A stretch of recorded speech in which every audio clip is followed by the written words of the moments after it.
We at Bond University would like to acknowledge the traditional custodians on whose land we are gathered, the Commemorate people, and we'd also like to pay respects to elders past and present and other Aboriginal and Torres Strait Islander people within the Yugambeh language group. Kapakut Nuzanel Jondayah Martin. I'm a Torres Strait Islander woman and I'm currently studying at Bond University. Welcome to our special NAIDOC Week podcast. In this three-part series, we will explore the themes of voice, treaty and truth through the stories of some of our most inspiring Indigenous community members. I think that a single treaty with hundreds of nations is another step in erasing the individual identities of each of those nations. Bethany Allen wasn't born on the Gold Coast, but having lived here since the age 12, she counts herself as a local. When she was graduating from year 12, she had no idea what she wanted to do, until a trusted elder, Auntie Pat, suggested she studied law. So she did. Bethany studied a Bachelor of Arts and Law at Bond University and is currently working in corporate law in Brisbane. She also never thought she'd call herself an Indigenous rights activist, but after speaking about the concept of a treaty between Indigenous Australians and the state, she happily realised that's exactly what she is. Bethany joined me for a conversation about her journey into law and her thoughts on treaty.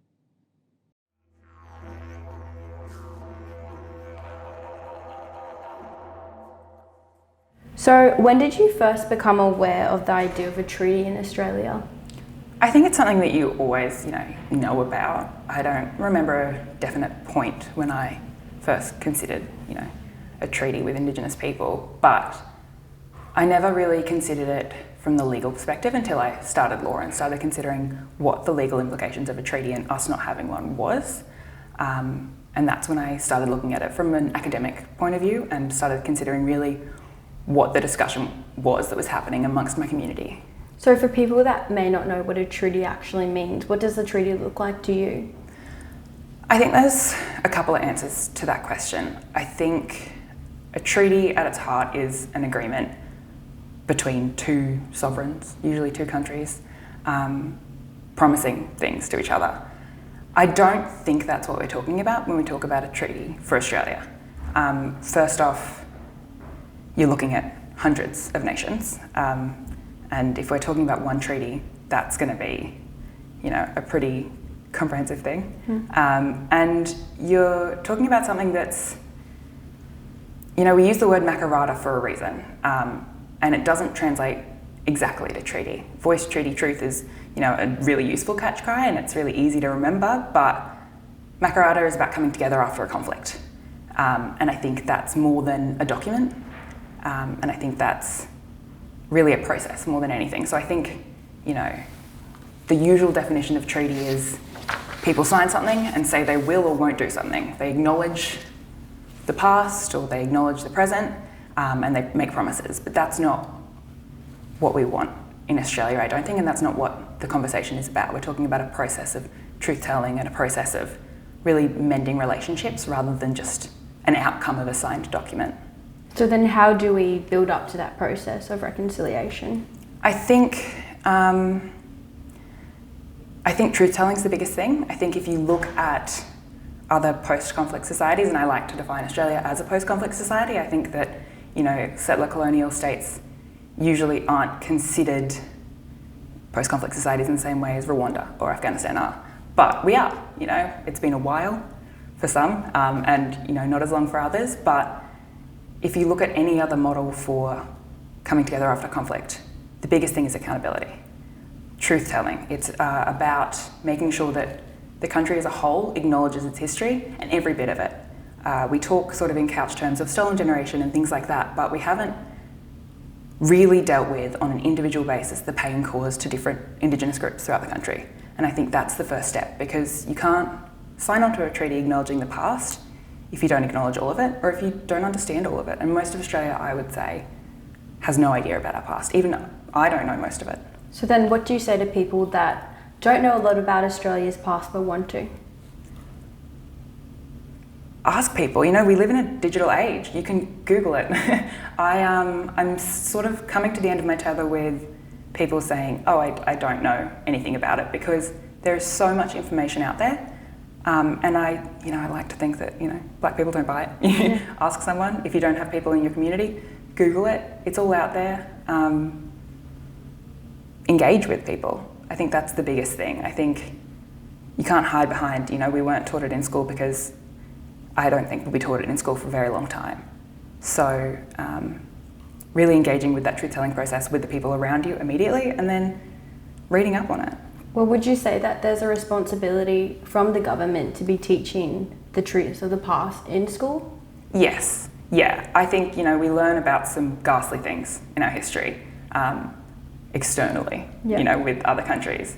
So I don't think that excuse that, it's too bad to be taught in schools is an entirely valid one. There's certainly things that are more adult and potentially don't belong in a school curriculum, but I definitely think there is an obligation on the government to be teaching people, but I think there's also an obligation on all Australians, Indigenous people included, to really learn about our history. Do you think Australia will ever have a treaty? I don't know if we should. I think that a single treaty with hundreds of nations is another step in erasing the individual identities of each of those nations. I think that, it might change. Indigenous people all over Australia have struggled, but those have been different struggles. Down south, you see different kinds of pain at different times, to out west, to up north, Torres Strait.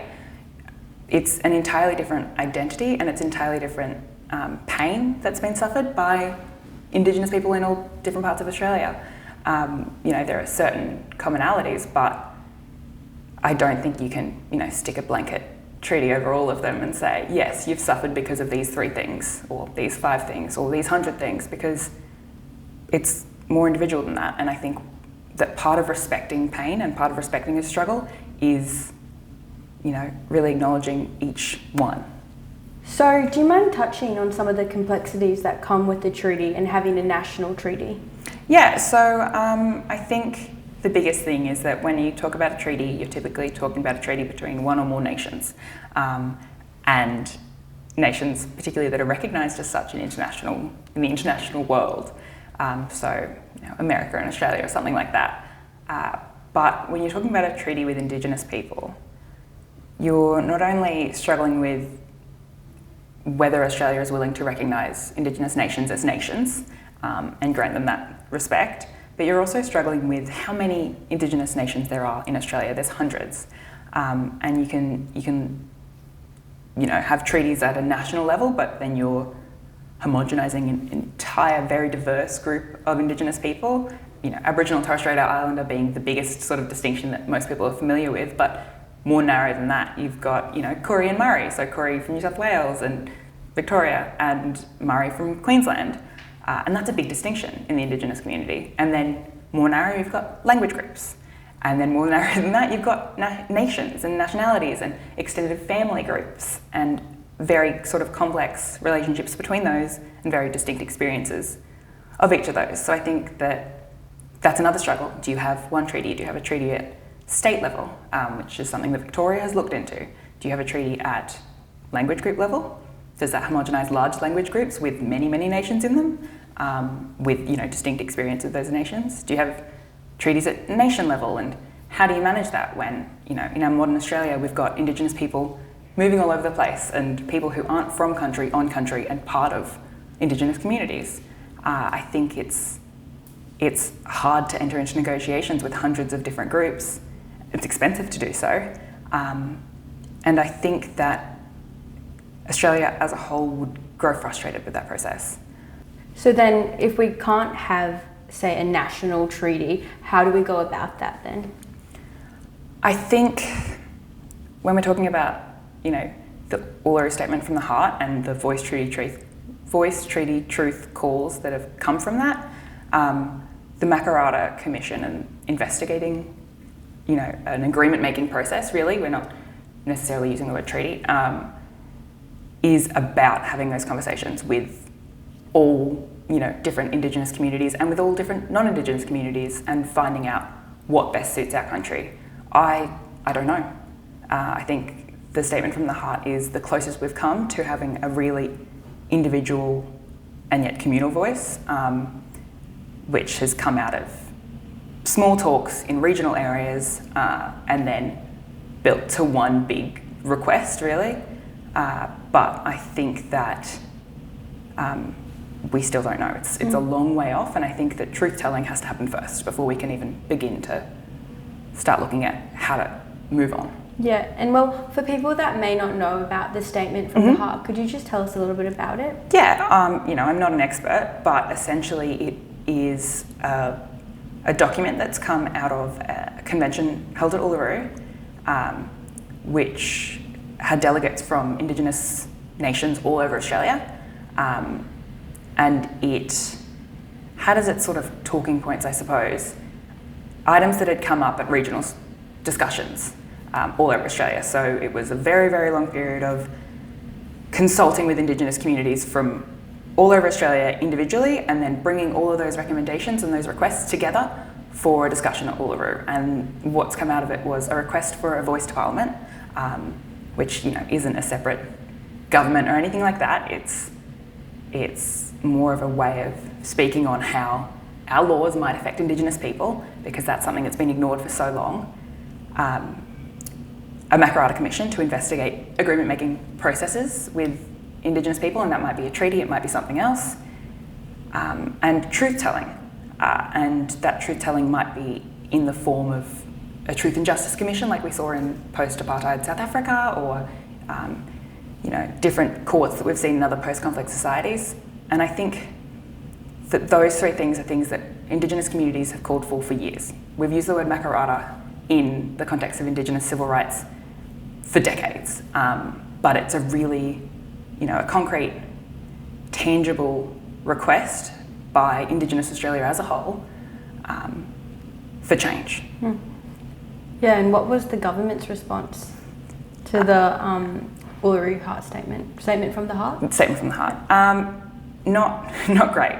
I think it's been misunderstood. I certainly Australia as a whole, and particularly corporate Australia, has come out in support of it. Big law firms who obviously have more of an understanding of how a voice to Parliament might look legally have come out in full support of it.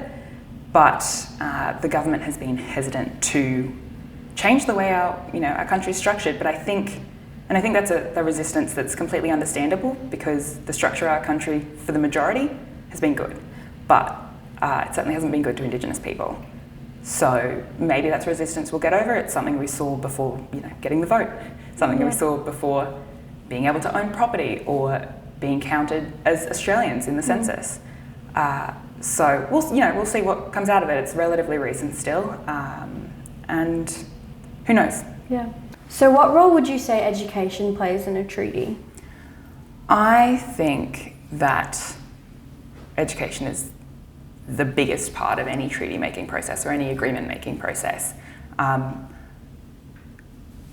Knowing what you're agreeing to is a big part of a treaty, and we're the only Commonwealth country without a treaty with our First Nations people. But I think that a lot of those treaties were made without having that education, particularly on the Indigenous side, and that has harmed a lot of the Indigenous communities who made those treaties. Knowing what you're signing. If you do end up signing a treaty, you need to be on an even playing field. And so that's from the Indigenous perspective. But from a non-Indigenous perspective, you can't honestly enter into an agreement-making process in the full sense of the word Makarrata, which is coming together after a conflict, without understanding the complexities of that conflict, how it's affected the people that you're making the agreement with. So I think education in that form of knowing who you are, who Australia is, and where we've come from is another really important part. Yeah, for sure. Well, thank you so much for joining us today and telling us a bit about your story and your thoughts. Thanks for having me. Thanks. Thanks for joining me for this conversation with the incredible Bethany Allen. You can find out more about Bethany and listen to our other podcasts at bond.edu.au. I'm Jondayah Martin, and this podcast was brought to you by Bond University.